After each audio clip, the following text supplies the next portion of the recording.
कांग्रेस ने सिर्फ झूठ बोलकर, डराकर लोगों को अपने पक्ष में करने की एक परंपरा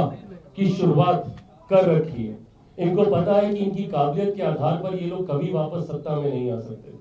तो ये चाहते हैं कि लोगों में डर भय का माहौल सांप्रदायिकता के आधार पर हो, लोगों को भ्रमित करने के आधार पर हो, बनाकर कैसे उनको अपने पक्ष में किया जा सके।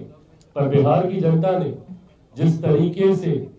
विपक्ष को नकारने का काम किया, आने वाले दिनों में जिन जिन राज्यों में चुनाव है, असम में हो, बंगाल में हो, मैं मानता हूं कि वहां पर भी जहां असम में हम लोग वापस आएंगे तो वहीं एक लंबे समय के बाद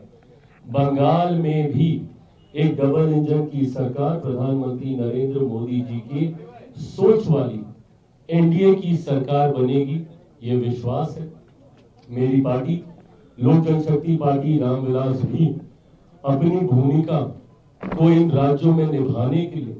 पूरी तरीके से कमर कस चुकी है। हमारे खगड़िया से सांसद राजेश वर्मा जी को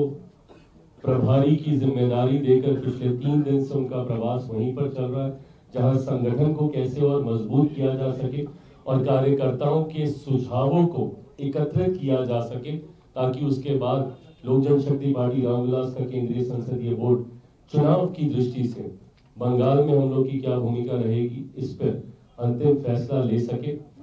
इन तमाम विषयों को कि हम लोग जानकारी इकट्ठी कर रहे हैं, पर मैं ये मानता हूं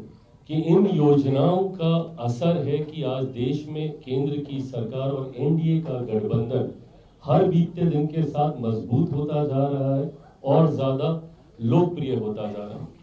और इसका लाभ बाकी राज्यों में भी हम लोग को मिलेगा। विपक्ष भले कितना भी भ्रम फैला ले, मैं ये मानता हूं कि जिस तरीके से एसआईआर पर भ्रम फैलाकर इन लोगों ने हमें बिहार जीतने में मदद की, उसी तरीके से अब जी राम जी का विरोध कर ये हम लोग को बंगाल जीतने में भी हम लोगों की ही मदद करेंगे। सेल्फ गोल करने के लिए कांग्रेस, उनके सहयोगी, उनके नेता जाने जाते हैं, तो यकीनन इसका लाभ भी हम लोगों को मिलेगा।